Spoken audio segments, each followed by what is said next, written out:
Alright, so this is a video I did last week and recorded and everything. And after an article that happened on WWE and the Bellator's response, I figured now's just as good of a chance as any to post it. So here it is. Give WWE Divas a chance. Alright, so this was basically a petition that was started on Twitter. It's gotten thousands of signatures and stuff. And that's basically where the topic of this video comes from. Basically, I look at reviews on YouTube and all that type of stuff, and it's all the same thing. Whenever somebody talks about a Divas match or a Divas segment, it's either, oh, typical Divas segment. Oh, I went to 7-Eleven during this match because I don't care. It's a Divas match. Nobody cares. Or it's, oh, that was the worst match of all time. I don't want to see Divas anymore. Why do they even still have them? You know, they might as well just kill the Divas. That was a terrible, terrible match. Fuck the Divas. Very little do people actually go in depth. Matches the way they go in depth about every other match that happens on the same show. Now, I can understand that WWE really hasn't given people a reason to care about the Divas lately. But at the same time, it doesn't exactly help when people just completely ignore and blow off the Divas and just completely bash them all the time. I mean, the way I look at it is basically the way that it is. If a superstar's not getting over, they're not going to be used. It's as simple as that. Let me use Snitsky as an example from 2007. They were going to push him to be WWE champion or whatever, but he wasn't getting over with the fans or anything, so they pushed him back down, and look where his career went now. That's the way it goes with any superstar in any division in the WWE. WWE may not give them the time to do it, but they're actually improving. I've actually seen improvement with a lot of the Divas this year. I mean, Mickey! You know what, just for this video, I'll actually call her by her actual name. Now, Eve has actually improved a lot over the year. She's got a lot more to improve on, but I mean, she has shown that she does try to make the best out of the time that WWE gives her. And she has had some pretty good matches. I mean, look at her matches with Natalya earlier this year. Good matches. Then, of course, we have Kelly Kelly. Everyone knows about Kelly Kelly. Let me just say this. I don't hate Kelly Kelly as much as I make it sound in my reviews. I pretty much just do that for fun now. But everyone's noticed this. Kelly Kelly has done her best to improve. She's got her basic moveset down, her signature moves everyone's familiar with, and sometimes she'll even try and come up with something new that she hasn't done before. And I can definitely respect that out of her. Now, I'm just as big of a Bella fan as you possibly can be, but even I know they have a lot to improve on. But at least Bret Hart even acknowledges that they have been improving over the year. Now, I've noticed the Bellas actually have a style to them. They work over a body part in a match, and they use that to their advantage. Bunch of submission holds, and they do have a lot of other moves to their arsenal. And the thing is, a lot of people don't recognize that because a lot of people hate them because they believe that they're just models. They don't belong in the wrestling business. And whenever they have a match, it's just, oh, fuck that match. 0 out of 0 stars. That match fucking sucked.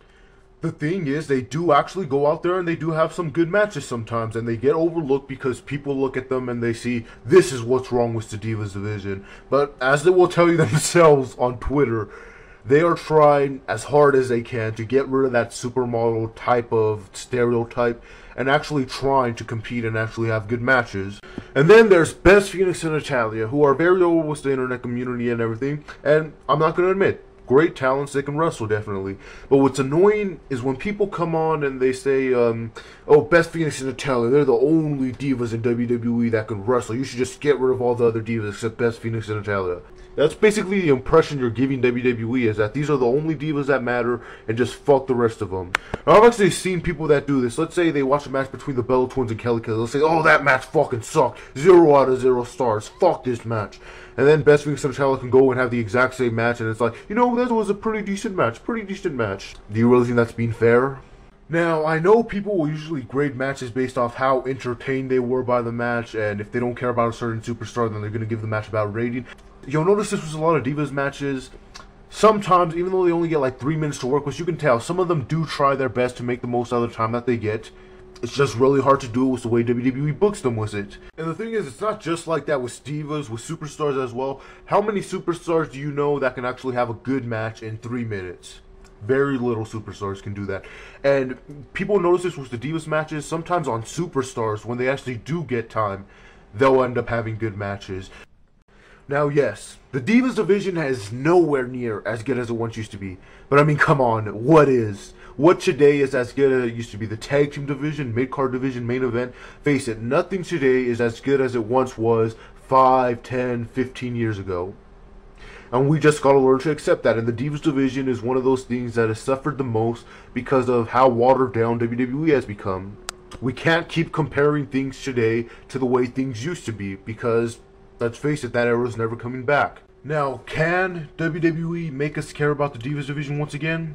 They definitely can do that. I mean, look at what TNA has done. They at one point had one of the best Divas division of all time, and now it's not as great as it once used to be, but people still care about the division over there. They're still acknowledging that, hey, they can have some good matches and some good storylines. I mean, look at Brooke, for example. Brooke, who started off as a stripper joke with no wrestling experience, and now people are able to acknowledge that she's actually better than how Kelly is now. So WWE could definitely do that, and they're kind of trying to do that with this whole Divas of Doom type of thing, which is basically what Karma was supposed to be and what ODB and Jackie were in TNA. I really have high hope for this storyline. I'm really hoping it goes somewhere, but at the same time, WWE has been known to disappoint, so I don't know, I'm just holding hope.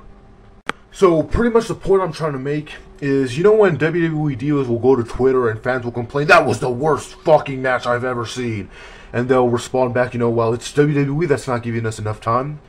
Basically, they do try their best, but they're just not getting the right amount of support from WWE and from the fans. And I know WWE is really giving the impression that, you know, what the Divas do isn't really important. But again, it just doesn't really help when you just completely blow them off, even though when they're trying, and sometimes they do actually have good matches. Now, and here's another thing. The reason WWE 12, the next video game, isn't going to have that many Divas is because people complained about there being too many Divas in the last game. Are you fucking kidding me? Who the fuck, what kind of assholes would complain about that? Like, just don't play them, just don't pay attention to them. There, your problem solved. What, if people start a petition saying they don't want any black people in the game, does that mean WWE 12 is going to do that too? If enough people sign it, are they going to be like, oh, you know what, they don't want to see black people, let's just remove all black people from the game? Really? So that's just my thoughts on the whole Diva situation. It's a subject I kind of feel strongly about. If you have any thoughts toward it, you can go ahead and leave comments, video responses, whatever you want. But yeah, that's basically my thoughts. It's been MTO with MTO, more reviews, yada yada yada, blah blah blah, the end.